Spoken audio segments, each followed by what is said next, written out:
The broadcast is now starting. All attendees are in listen-only mode. Hello, my name is Rebecca Wallace. I will be hosting this session today. We'll be hearing from Jason Ferrell from University of Florida. We will be recording this. It will be made available on YouTube as well as the NISAW website and the NAIPC website. We'll be watching Jason give his presentation. Any questions you may have can be entered into the chat box on your GoToWebinar pane. And at the end of his presentation, I'll be reading some of the questions off to Jason so that he can answer them on the recording. So be sure to think up some good questions for him, and I will let Jason begin now. Go ahead, Jason. Thank you very much, Rebecca. Appreciate the opportunity to be with you guys this afternoon. So as she stated, I'm Jason Ferrell. I'm with the University of Florida. I'm the director of the Center for Aquatic and Invasive Plants. I've been working in science and as a professor at the University of Florida since 2004, and with glyphosate for a few decades at this point. So as you're all well aware, glyphosate has become a hot button topic. It is one of the, what I call here, the world's most controversial herbicide. So what I want to do this afternoon is go through where we are. What do we know about this product? Why is there so much concern about it? Is the concern justified? And I'm not going to make that decision for you. I'm just simply going to provide you the information that is currently in the literature and allow you to make your own decisions. So if everyone's ready, let's get started. So for a brief introduction, what is glyphosate? Well, it's simply the active ingredient in the world's most commonly used herbicide. Most everyone knows this product as Roundup. It is sold from big box stores all the way to farm supplies. It is sold in everything from 8-ounce bottles to train car loads, basically. It's one of the few herbicides that is familiar to the professional agronomist and farmer, all the way down to the groundskeeper and homeowner. So this thing has tremendous utility across all sorts of markets, and it has been used widely since it was first developed and released in 1974. So why is this product so common? Why is it something we use almost everywhere? Well, in a lot of respects, I would suggest that it is as close to the perfect herbicide as we've ever come. And here's a few reasons why I would consider it to be nearly perfect. Number one, it's non-selective. That means that it controls both grasses and broadleaves, not one or the other. It controls most all plants. So you don't have to really concern yourself with what the weed is you're going after. You just load up some glyphosate and chances are you'll be successful. Number two, it's non-volatile. There are some herbicides that can, after they're applied, they can turn to a gas and they can drift off as a gas and remain herbicidally active. Glyphosate is non-volatile. It is very stable and it does not drift after it is deposited on the leaf. There's no odor, which is another big concern with some products, particularly if you're applying near where you have a lot of residential areas. It's non-staining, meaning it's not one of these yellow dye type herbicides that makes a mess that you commonly see in the turf markets. So this is a sort of just an amber color, and it's really safe on all your equipment. There's no soil carryover. You can apply this material and plant directly into the flower bed or the crop field where it's been applied. You can apply it in a woodland area right over the top of tree roots that are in the soil below and not have issues with killing the trees above. And then lastly, it's highly effective and inexpensive. So if this product was expensive to manufacture, we would see a lot less of it used. And the other thing is it's just very effective. It works on big plants, little plants, grasses, and broadleaves. So it's very consistent, and that has led to widespread adoption. But this is really what has caused this product to jump in usage beyond anything else. What we're seeing here is using Roundup or glyphosate in a Roundup ready corn scenario. So as I mentioned a moment ago, glyphosate is non-selective, means it kills all types and manner of plants. But back a couple of decades ago, scientists figured out they could insert a gene into certain crop plants. And they did it for soybeans, corn, cotton, canola, and other crops. And what they found is when you insert that gene, the crop plant is now immune to glyphosate while the weeds are still completely susceptible. So now instead of having to go out and put several herbicides together in order to kill a wide spectrum of weeds, it doesn't matter. You just go out, load up glyphosate. The weeds can be large, they can be small. It's a highly effective application. It's fast, and it has really taken the Midwest by storm. Because of that, you see tremendous uptick in glyphosate usage over the last few years. So the Roundup Ready really came online in the late 1990s. And you can see just a steady increase from there. And as of 2014, as these data show, we are at essentially 250 million pounds of glyphosate being applied annually. Now, if you start looking at natural areas or aquatic usage or forestry uses, those numbers are going to be very small in relation to this. Agriculture usage dwarfs all other use. However, periodically we need to take a step back and we need to ask ourselves, is it really a good idea to be applying 250 million pounds of anything? Is that a good idea? Is this how we need to be thinking about weed control? And then you further complicate that with these types of images and news reports that we commonly see come across our news feed. Not safe to eat.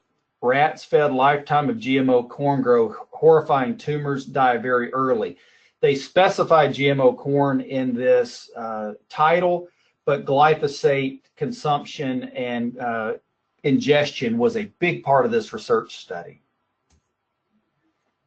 And then we see in 2015 that the World Health Organization has waded into this and said that they have linked the active ingredient in Roundup, which of course is glyphosate, to cancer. And then they raised the classification from non-carcinogenic to probably carcinogenic.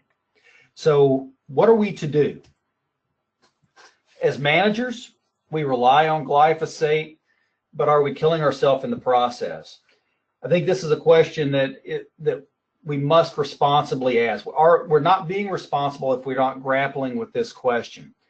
Now, I will tell you that we all have bias. And when I was in graduate school and coming up and learning about these molecules, we were told that glyphosate is the most benign molecule, particularly pesticide, that we can ever put into the environment.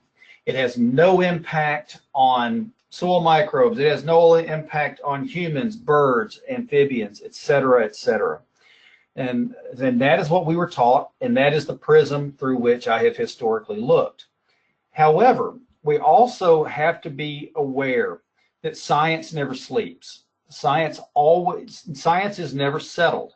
It is always moving forward. And you can look back and say, you know, when Aristotle wrote all of his things back in Greece, we thought we had the world pretty well figured out until Copernicus came along and then confused everybody again.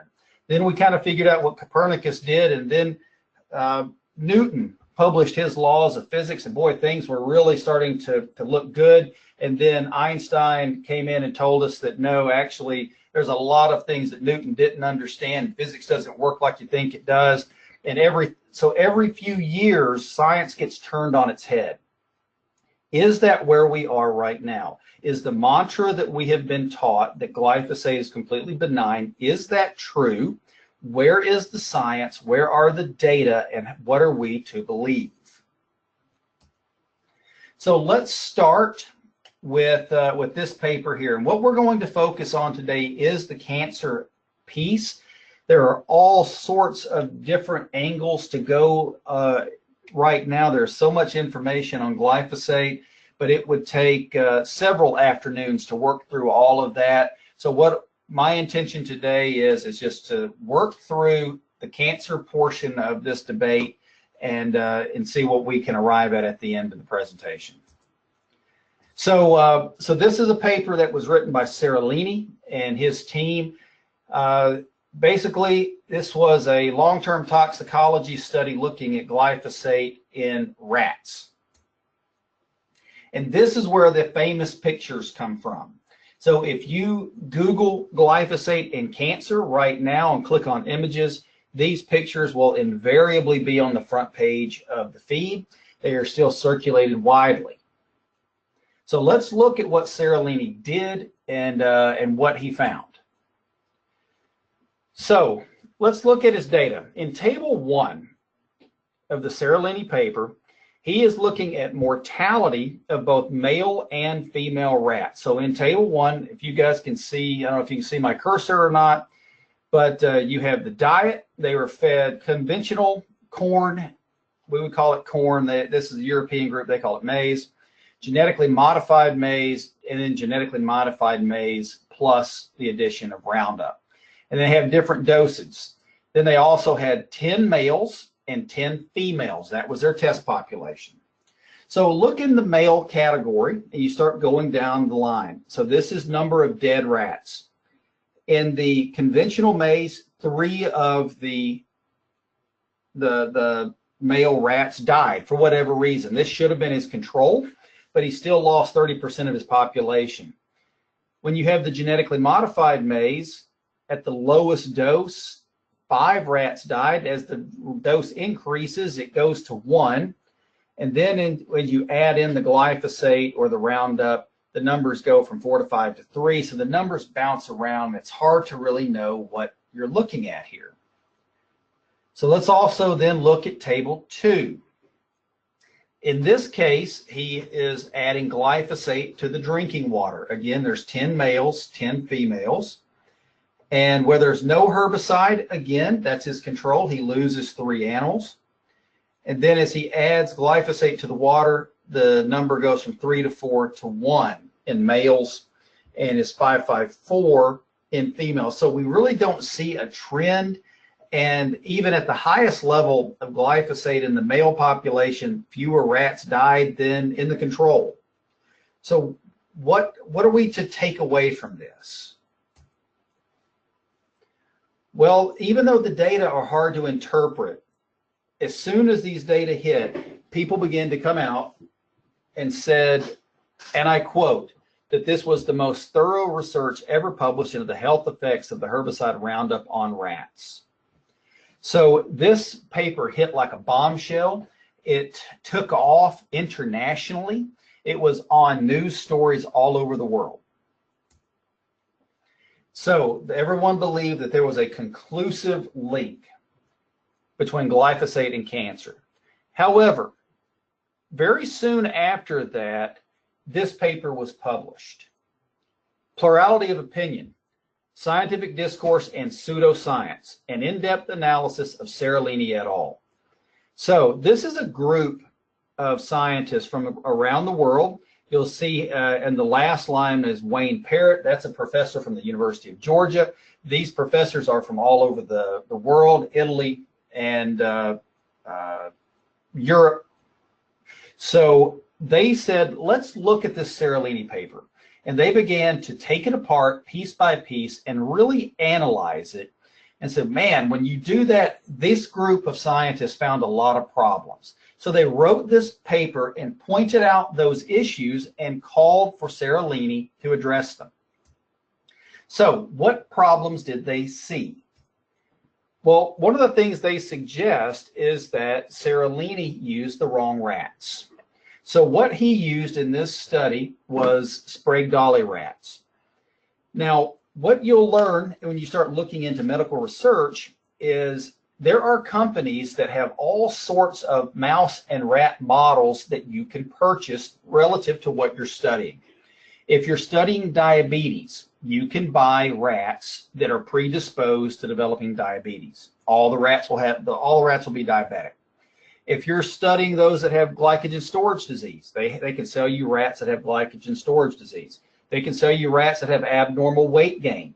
They'll sell you rats that have all these different ailments and issues so you can use them in research. Well, the Sprague Dawley rat is a very interesting species. It's a very interesting selection because these animals spontaneously develop tumors, and we really don't know why. So the Sprague Dawley rats are used by cancer researchers to see if they can understand why do tumors form, what causes it, what is there a genetic basis, and what is going on. So Seralini purchased Sprague Dawley rats, which are known to form tumors, and then reported that many of them formed tumors. And this was an issue relative to the scientific body who is rebutting his work. Secondly, they said, you know, you could have used Sprague Dawley rats, but you didn't use enough.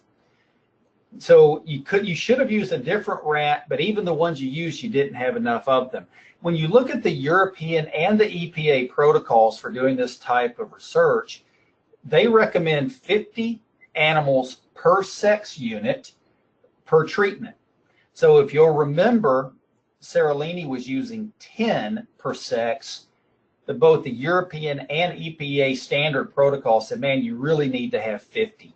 So he just didn't have enough animals in his study to draw good conclusions, they say. And then thirdly, they really pointed out and were troubled by his treatment of these test subjects. A medical researcher is very skilled at palpating tumors in their test subjects.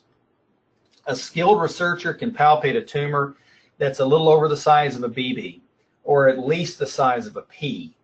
So when they begin to determine those tumors, they often do not allow that animal to go all the way to the conclusion of the disease. They will go ahead and dispatch the animal so it doesn't have to suffer through the progression of the disease. But again, that's a standard protocol. But when you look at what Seralini did, he allowed the progression to go until the tumors were the size of ping pong balls. And this group said basically that they were just wanting to have better pictures to put online. So they indicated that this was extremely unethical treatment and that it should not have been allowed to occur.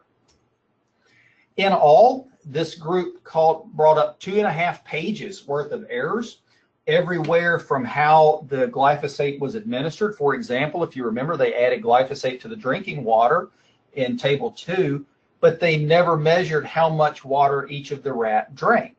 So how did they know how much actual glyphosate was ingested? So there were all sorts of little issues like that they were bringing out to the tune of 2.5 pages worth of problems. They called on Seralini to address these and to write an open letter and tell why he chose the methods that he chose. They say unless he does that, we cannot validate what conclusions he says he was able to draw in that experiment. Unfortunately, Seralini refused. He completely ignored the rebuttal paper. He would not answer any of their questions. And because of that, the original journal who published his paper, the Journal of Food and Chemical Toxicology, they then also said, you must answer these questions. He refused them as well, and they retracted his paper. So the Journal of Food and Chemical Toxicology said, yeah, we cannot have this paper in our journal. We believe that it is faulty and not worthy of publication. So why am I talking about this if it was a retracted paper? The reason is, as I just stated, because you still so commonly see this work referred to, and you see the pictures commonly posted.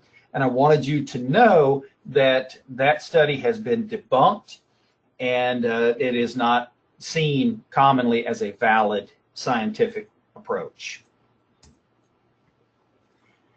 However, The World Health Organization in 2015 published a report indicating that they also believe that glyphosate is linked to cancer. So let's look at what they are seeing and why they have made that decision, that choice. So the World Health Organization did this relative to the reclassification by the IARC. So the first question is, who is the IARC? What does probably carcinogenic actually mean? So let's break these two things down. So the IARC is the International Agency for Research on Cancer, and they are a fairly independent branch of scientists within the World Health Organization. And their role is to, quote, conduct and coordinate research into the causes of cancer. They publish surveillance data regarding the occurrence of cancer worldwide. The IARC is a very well-respected group of scientists. They have been doing this for several decades now. They are very systematic in their approach. They have never really been seen as a political organization. Rather, they are a group of very talented and dedicated scientists. So, what is a probable carcinogen? Well, before we can really understand that, let's talk about what known carcinogens are, and then we can see if we can understand what a probable carcinogen is. So, known carcinogens. This is from cancer.org, and this is their list of known carcinogens. Number one, alcoholic beverages. When you begin to look at what alcohol does to the body, it has been pretty directly linked to cancer in several different systems of your body, from your liver to throat to stomach and many other areas. So alcoholic beverages, unfortunately, is a known carcinogen. Asbestos, I think that's one we would all also be quite aware of. That asbestos was a flame retardant that was used in construction for many decades, but it has very fine fibers that has been shown to be directly linked and known to cause cancer if they are breathed in. Tobacco, of course, I think we are well aware of what tobacco does, as well as plutonium and even solar radiation. I would suggest many of us are getting to the age, if we're not there already, where you start going to the dermatologist every year and they start burning and cutting little pieces off of your scalp, your nose, and your ears because we have failed to wear proper hats and sun protection throughout our career. So we know that the sunlight causes cancer as well. So with that group of known carcinogens that I think we would all feel fairly comfortable with and understand, let's look at a list of probable carcinogens. Number one, glyphosate is now on that list. Number two, hair care products. We don't really understand why, but people that work as a professional hairdresser, they seem to have a higher likelihood of cancer. So work exposure to hair care products is a probable carcinogen. Red meat consumption. Again, red meat, we really don't know why it would cause cancer, but people that eat more red meat seem to potentially have a higher likelihood of cancer. We don't know the mechanism, but there does seem to be some causation in the literature. Beverages heated to greater than 150 degrees Fahrenheit. Again, it doesn't have to be coffee. It can be any hot beverage. But what they are thinking is that any hot liquid that's hotter than 150 degrees can irritate the esophagus, the throat, the mouth, the tongue, and potentially result in cancer. Now, McDonald's coffee is heated between 180 and 190. Starbucks coffee is between 190 and 200 degrees Fahrenheit. So if you are a coffee drinker, as I am, we're coming in contact with a probable carcinogen, for me, several times a day. And again, shift work. We don't really know why people that work shift work have a higher likelihood, potentially, of cancer, but they seem to be. So this is the list that glyphosate is on. So when you see the reports and you say it's been linked to cancer, it hasn't been linked to the same thing as plutonium. It is in the same list as red meat or warm beverages. So we need to first get that in our mind and help ourselves understand what this probable carcinogen list is. So what is a probable carcinogen? Well, it doesn't mean that it's likely to cause cancer, okay? Probable doesn't mean likely. The actual definition says that there is limited evidence of carcinogenicity in humans, but sufficient evidence in experimental animals. So that is the link, and that is what they are saying has moved it into the probable carcinogen list. Is there have been some animal experiments, and we're not seeing it necessarily in humans, but there appears to be sufficient evidence in experimental animals. But the question remains, why was glyphosate only recently put on the list? So as I stated earlier, science never sleeps, it always moves forward. So is there new data to support this reclassification? Well, after the IARC report came out in 2015, the World Health Organization, as well as the FAO, or the Food and Agricultural Organization of the United Nations, they got together and they had a joint meeting to really look over the IARC report and see where they believe this issue should fall. And this was what was concluded from that meeting, and I quote, "The meeting concluded that glyphosate is not carcinogenic in rats." Okay, so you remember the probable carcinogen definition. It says that there's limited evidence in humans, but sufficient evidence in test animals. The most common test animal for cancer research are rats. So what the IARC was doing is they were saying, yes, they agree with this statement that it doesn't appear to be an issue in rats, but there was a couple of mouse studies that they felt were worthy of including in their analysis. So it's not from rats. And number two, the meeting concluded that glyphosate is unlikely to pose a carcinogenic risk in humans through the diet. So that is what the World Health Organization and the FAO concluded.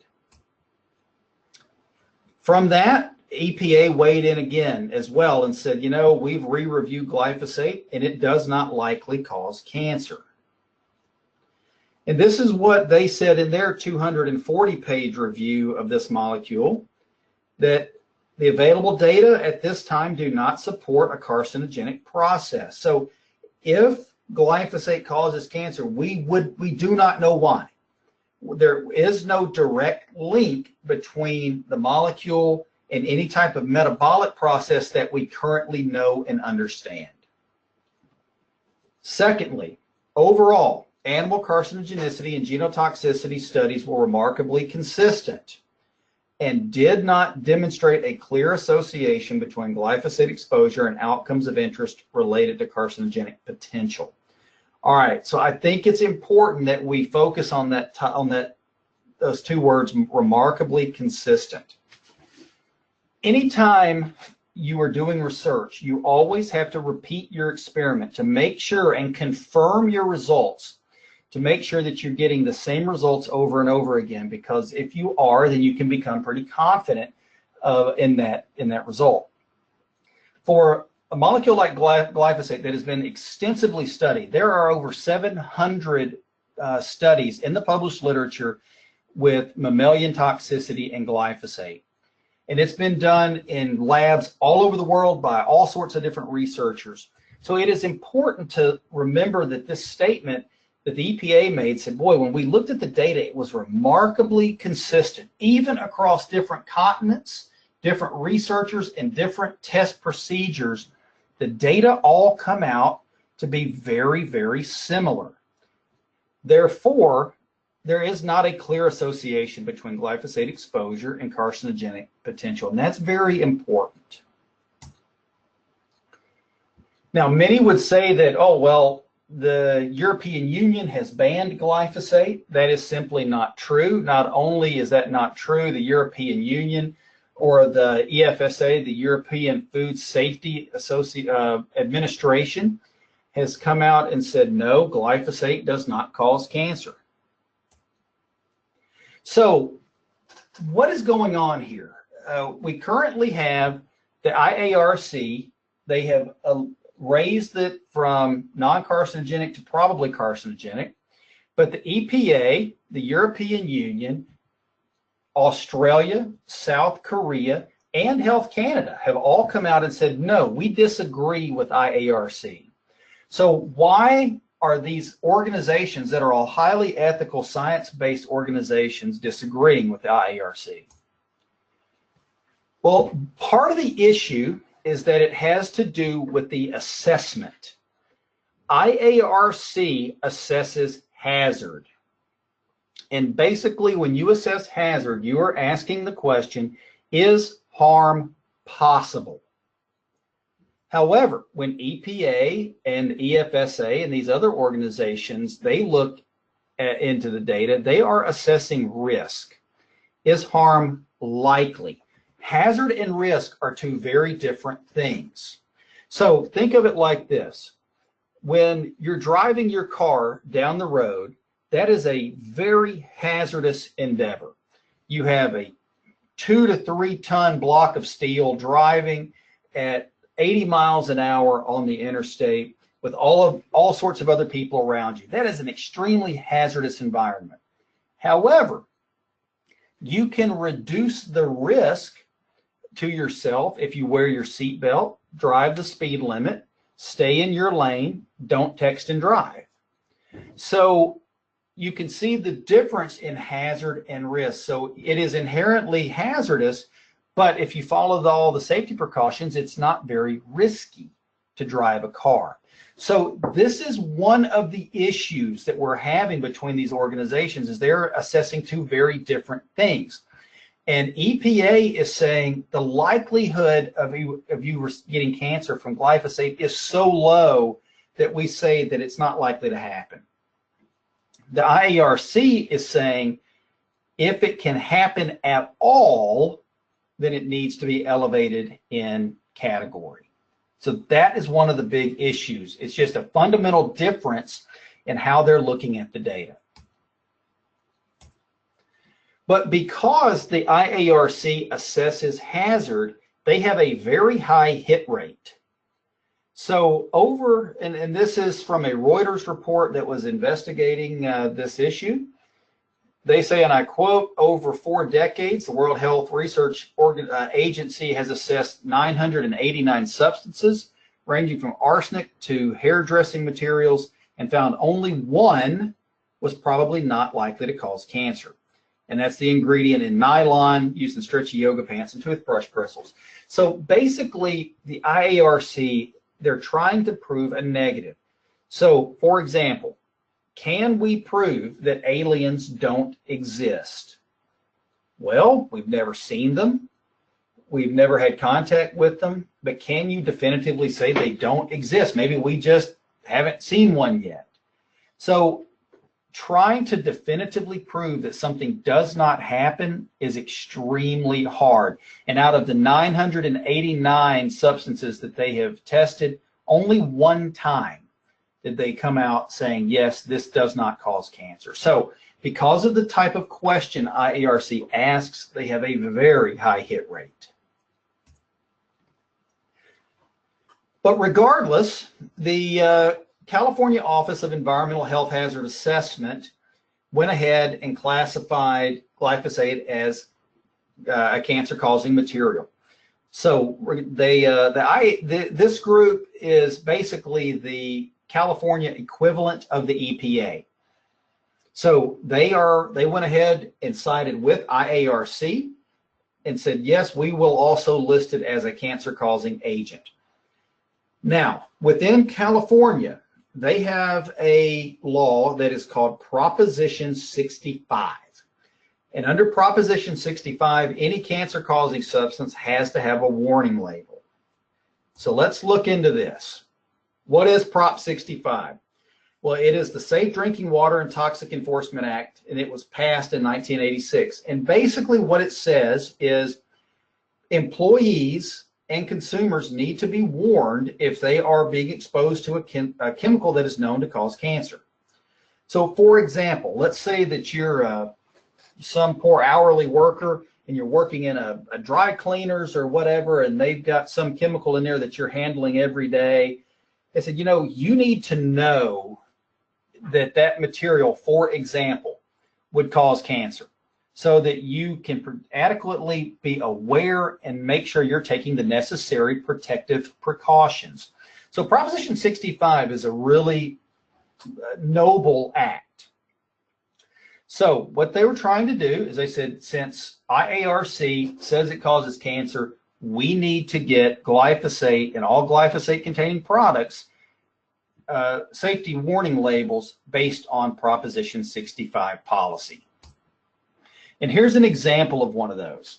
This is a picture I took when I was in the airport at LAX, and I was waiting in the jet bridge to get on the plane, and it says, just so you know, jet engine exhaust from jet fuel has been shown to cause cancer and birth defects and other reproductive harm.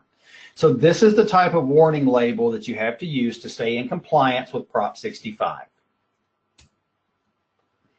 However, as soon as they proposed these warning labels, the ag industry began to push back.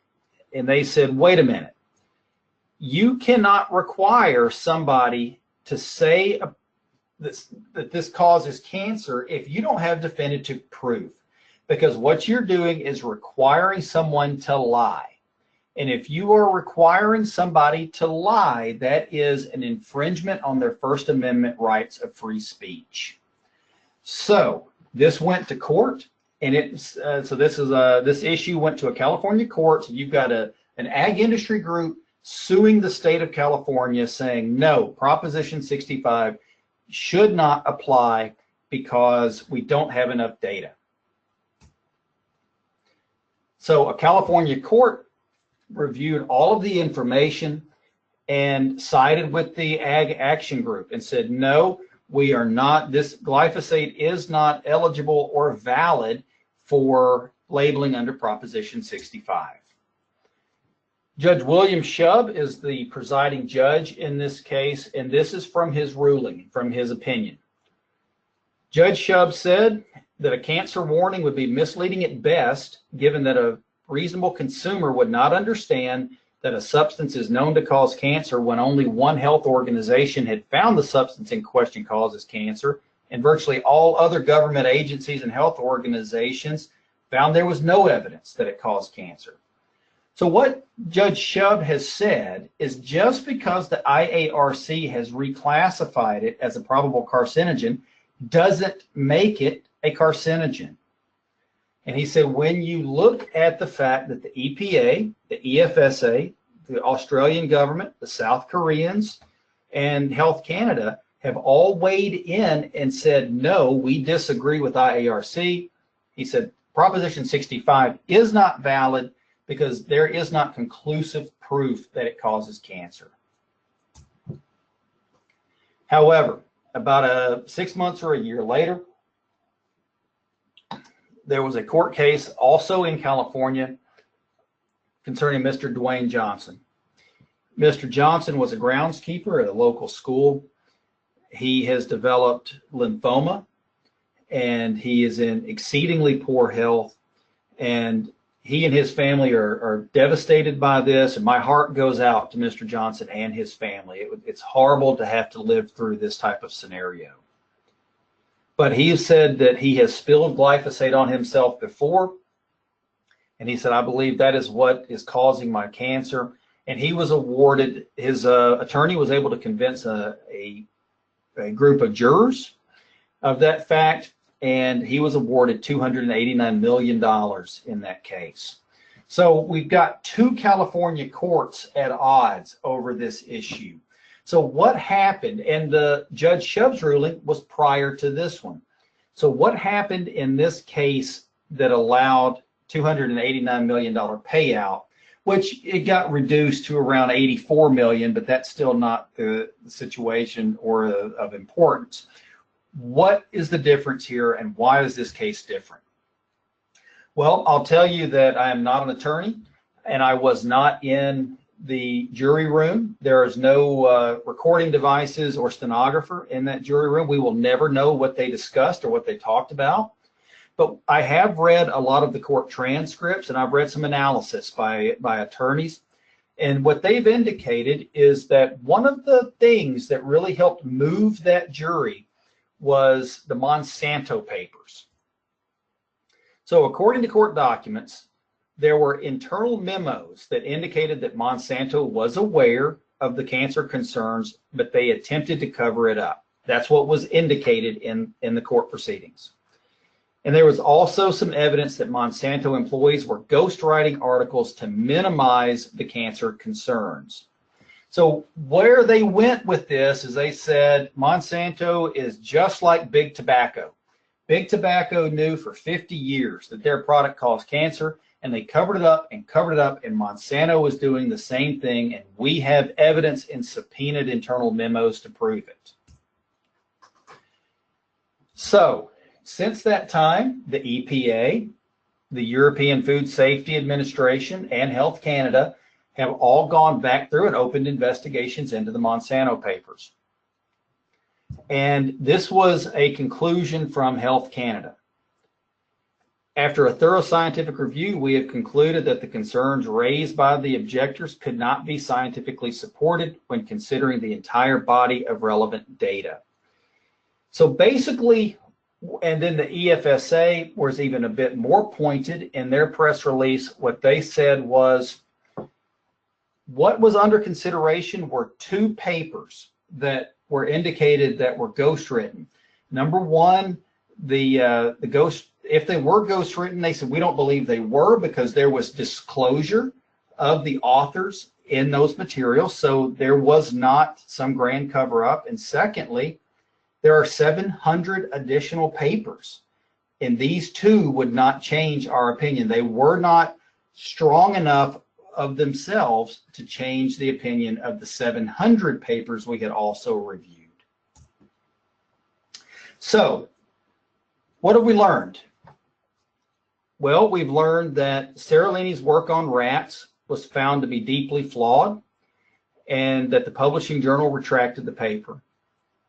Secondly, we've learned that the IARC is at odds with a lot of the other well-known and well-respected health agencies across the world, simply because they are looking at this issue in two different ways, trying to measure risk versus hazard. And thirdly, the World Health Organization, the IARC, has not provided new data on glyphosate. And no other domestic or international organization currently share the opinion of the World Health Organization. So like I said, the European Union says that glyphosate does not likely cause cancer. People will say that the EU has banned glyphosate. That is not true. No other countries have banned glyphosate. So we have a difference in how we're looking at data and how we are interpreting data. And I think that's important for us to understand. So where are we? Should we leave here and say glyphosate is good for me? Or should we leave here and say glyphosate is a scourge on our planet and on our health and it needs to be banned? What I would suggest to you is that we should be siding with neither of these positions. I would suggest that we look at the data, we read the reports, they're all available online. And I think glyphosate can continue to be a functional part of a well-planned IPM strategy, but it needs to be a portion of an integrated pest management strategy. We should never be relying on glyphosate to do 100% of any job. Rather, it should be a portion. We should make sure we are still using the time-proven tactics of biological control when available and when pertinent. We should be using clean sanitation prevention strategies to never allow these pests to establish. We should be using proper mechanical control when available and when adequate. So glyphosate is a portion, but it should be only a portion.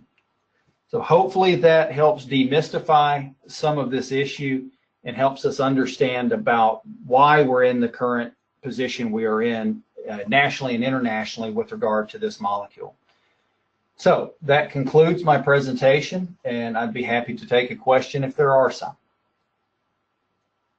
Okay, we do have a few questions. Mark Haynes asked if this presentation will be available for distribution. So I mentioned at the beginning this would be available for, the whole recording will be available, but I'm guessing they're asking specifically about your presentation. So I have historically not shared my presentations just because of the sensitive nature and the emotions following this topic. And the university is beginning to be much more concerned about that issue, and they have indicated to us that this is intellectual property that belongs to the University of Florida. So we generally don't give away our presentations, unfortunately. Okay. Hans Landell, I believe this is referencing the graph that you showed of glyphosate usage at the very close to the beginning. He was asking, are we talking about US usage or worldwide usage? That was US usage. Okay. The worldwide usage would be a much larger number. Oh, yes. Let's see. William Mole, is there a replacement for glyphosate that is likely to be significantly less toxic to people? So there are a lot of other herbicides that we can use, and there's a lot of other techniques we can use to control weeds. So every weed management strategy has pros and it has cons.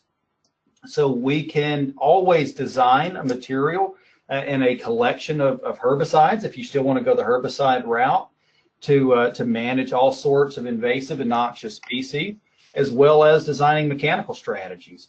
But as far as being less toxic, I would suggest from the data we've looked at, from looking at what EPA has published as their opinion, as well as these other international organizations, that the human toxicity, mammalian toxicity, is very low for this molecule.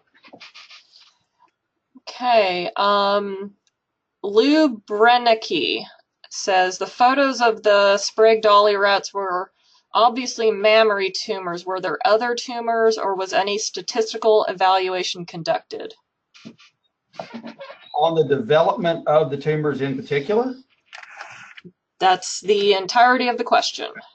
So what I would suggest in that situation is you can still find this paper in public domain, and it actually, a different journal picked it up and republished it after it was retracted. I thought that was very interesting. I didn't mention that, but it is interesting. So that paper is still available in the public domain if you would like to look at it in particular for what their oncology work. Okay. Is there any evidence that the source of funding for studies has influenced the findings? That was Elena Feldman.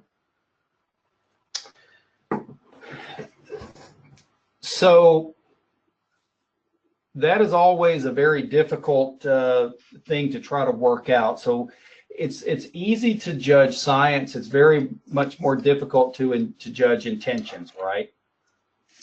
But the EPA has a very diverse group of scientists that go through all of these data and determine whether or not they can or should be used in their overall analysis.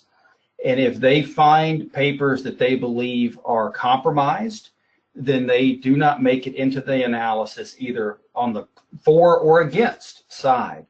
So EPA, as well as the EFSA and others, they really do the best job they can to work through the ethics of the situation, but it's hard to definitively say, but so much of these data are conducted by private research labs. and this is what they do for a living. They work for all sorts of entities, from government agencies to private industries and everything in between. So they are generally seen as a very reputable group. Joan Deely, can you expand on the issue of the supposed European Union ban? It comes up a lot in our interaction with people. Well, it has not been banned in the European Union, and I would highly recommend you go look at the EFSA reports. The EPA reports are very long and they're very hard to read. I just don't like how the format is, but the EFSA, so the European Food Safety Administration, their reports are extremely well developed. They are very helpful, and I would say, and they're all available online. I would highly recommend, if you're interested in that, to go read the EFSA reports. You'll find tremendous information. They're non-ambiguous and they're extremely helpful. So Hans Landell again, how fast does glyphosate break down or become inactive? So it depends on the environment. So in water, glyphosate has a documented half-life of between 3 and 11 days. So it breaks down fairly quickly in the environment. It's a simple molecule. It's got a phosphorus atom on the end. So a lot of creatures in the environment find that stuff, like the bacteria and fungi in the environment, find that to be a very attractive molecule to consume and metabolize. In soil, it depends on the temperature of the soil and the properties of the soil, but it binds up very quickly and is not available for uptake by plants. And then it is consumed by soil bacteria and fungi fairly quickly after that. But again, it depends on temperature and things like that, how much water is present, etc. That actually, his question leads pretty well into this next one. Jennifer Hilmer, recent studies on glyphosate are indicating effects on soil microbes and bacterial communities. How can we begin to assess these other environmental factors? So the soil bacteria angle has been studied and discussed for, gosh, 30 years now. I am pretty well convinced that the data do not indicate that it negatively affects soil bacteria.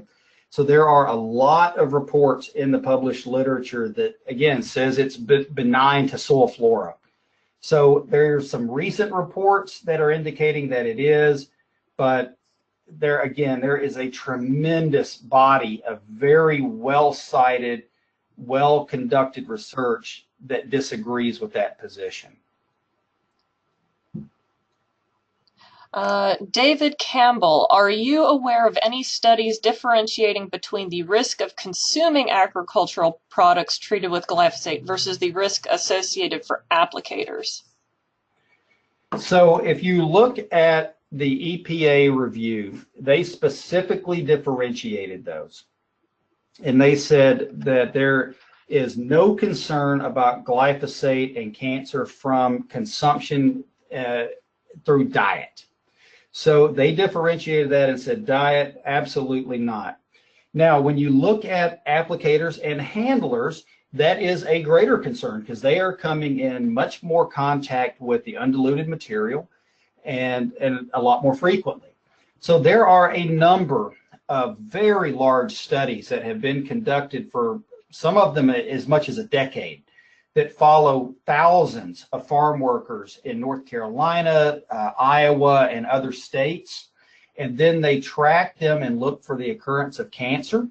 And every one of those studies so far have been inconclusive. They cannot link glyphosate contact with the development of novel cancers or known cancers. Okay. There are a couple questions that cover similar topic, which is if there's any sort of distinction between glyphosate, the active ingredient, and and formulated compounds with their various additives. Is there any difference in the research on, anything having to do with if they looked specifically at glyphosate or if there's something going on with the whole product. Yeah, great question. That comes up a lot, and that's a extremely important question. Just because the active ingredient doesn't cause cancer, that doesn't mean there can't be something else in that jug that does. So there is a very lengthy review paper that I don't have it in front of me right now, and I don't know that I can access it during the presentation. But I'll send, maybe I can send Rebecca the citation and you guys can and look at it. But what they do in that paper is they break down what exactly the European Union protocol is for assessing this molecule, and they directly compare it to what the IARC does. And it's absolutely clear from that breakdown, they look at both the active ingredient alone as well as formulated products. So both of those are considered, both of those are part of the model, and both of those go into the final analysis. Okay, and this kind of gets into some of the things you've been talking about. Claire Myler, do you have any tips for communicating with the public when they question our use of herbicides? What I would suggest is this is one of the most delicate things that you need to do. And what I have found to be as helpful as anything, I don't know that I've ever convinced anyone, but I would suggest that the most important thing for you to do is show empathy. Understand and be aware that they are concerned, and you need to help mirror that concern for them and not blow them off. People can determine very, very quickly if you are being dismissive or disrespectful to them because of a position that they feel in their heart. So number one is to show empathy and be willing to listen to them and to let them talk, because chances are they have someone in their family that is sick and that has led them to this position. So the second thing to do is to say, I understand, with your, showing empathy again, but say, only one group has indicated that this is probably carcinogenic. They have moved it into the same category as warm beverages, and the EPA doesn't even agree with that distinction. So we're going to side. At some point, we have to determine who we're going to believe. And I believe the EPA has thoroughly investigated and vetted this material. We are using it in accordance to its label, which is adjudicated by both state and federal law. And based on that, I believe it is still a helpful and useful part of an IPM program. I don't have any better answer for you than that. I believe this is in reference to your not being able to share the presentation in its entirety. Is it possible for you to have compile your citations that you used within this, and maybe on the website or on the YouTube video, we can link to a copy of a list of the citations? I'd be happy to do that. Okay, that sounds like a good compromise there. Let's see, maybe one or two more. Can you tell us about glyphosate's ability or non-ability to leach through the soil into groundwater? So glyphosate, as we showed on the second or third slide, is non-soil active. So the reason that it is non-soil active is that on the end of that molecule is a big phosphorus atom, and it's negatively charged, and it binds to anything in the soil that is positively charged, and it binds very readily to that, particularly iron, magnesium, and other ions like that in the soil, but also to organic matter and all sorts of other things. So because glyphosate binds to those other ions, and it binds very fast and it binds very hard, it's not available for uptake by plants, but it's also not available for leaching down into the groundwater because it is not present in the soil water. It's all bound onto the soil.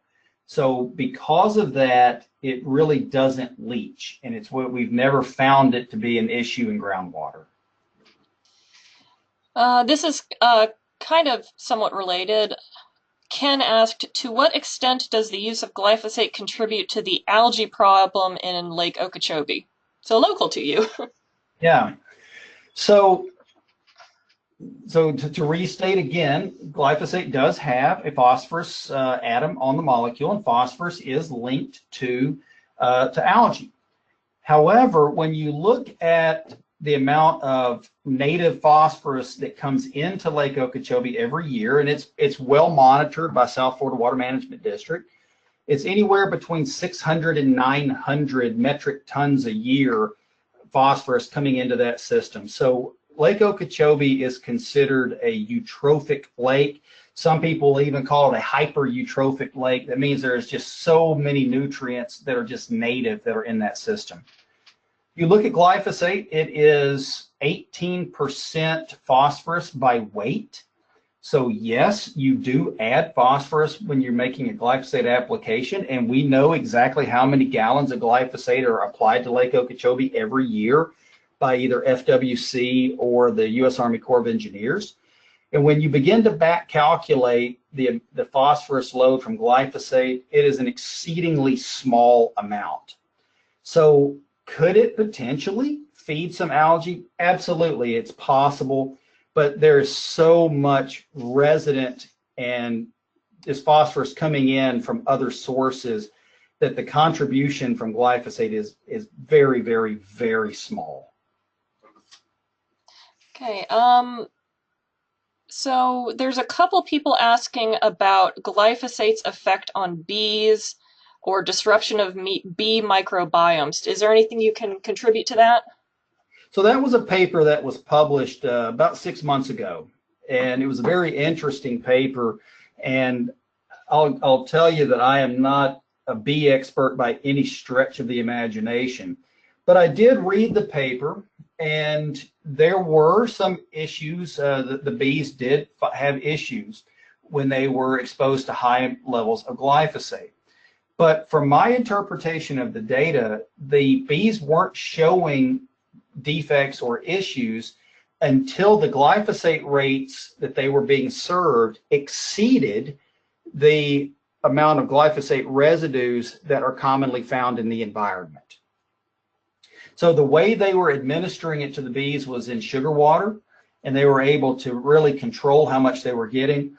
So yes, the glyphosate did have an impact on those bees, but in a natural setting, when they're just interacting with glyphosate residues that are natural in the environment, from my reading of the paper, it's quite unlikely that they would respond to those low levels of just natural glyphosate. They were not experimentally altered. Okay. Hans Landell, one more question from him. What about health concerns other than cancer? So health concerns other than cancer. So there's always these papers coming out. There was one that came out about a year ago that linked it with celiac disease. There's all of these others that are out there. All of those papers, when you really look at them, they've been pretty well shown to be flawed. So can glyphosate be linked to other health disorders? The answer to that is it potentially can. However, when you look at the data that we currently have available to us, and there's lots of data, there's hundreds of papers published over the past 4 decades, the indication is that the likelihood that glyphosate is a driver in these other medical maladies is quite low. Okay, and we'll have just one last question here. William Mull, what about the alleged presence of glyphosate traces in beer and wine? I think that's a good topic for as we get closer to 5 o'clock. Yeah, I saw that report last night. Now, if you notice in the report, it said that the levels were so low that they still pass the FDA tolerance. So I don't know how you would ever have glyphosate residue showing up in beer and wine, because it is not registered. So what's in beer?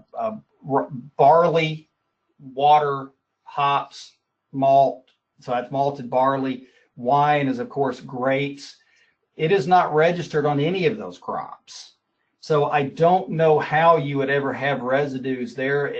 Glyphosate kills barley if it's applied to it. So, but even if it is present, for all molecules, you have tolerances, and that's all based on models from the non-observable effect limits, that even if it were there, even as stated in that report that came out last night, they were below the NOEL limits. So I don't know how it would have ever gotten there. And I would like to see their methods, and I want to see their methods of how their data were collected, because I have a hard time believing that it would show up in those particular grain crops.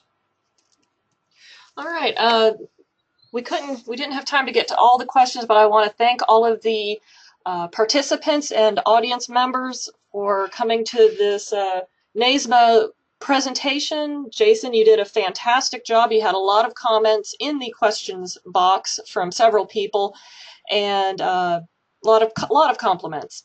And I just want to thank everyone for hanging out with us. We went a little bit past 4. Unfortunately, we couldn't get to everyone's questions and comments. So again, thank you, Jason. This presentation, again, will be made available through YouTube, through the NISAW website, and through the NAIPC website. Jason is going to try to make a list of citations or references available, and if we can get that posted with the presentation, then that would answer some of the comments that people had about getting some of this information so that they can use it for their own reference. So I hope to see everyone tomorrow. Someone asked about the website address. It's if you type in NISAW, I believe it's www.nisaw.org. Let me double check. Yes, nisaw.org.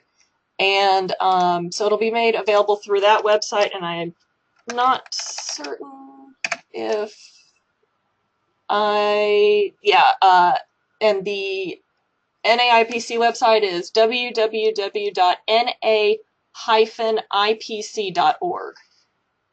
So it'll be available through those websites, as well as it'll be posted on YouTube. So I hope to see you all tomorrow. We have one more presentation tomorrow. Same time, again, it was 3 p.m. Eastern. It'll last 1 hour. And I hope to see everyone tomorrow. And again, thank you, Jason. Thank you. Thanks for allowing me to take part. All right.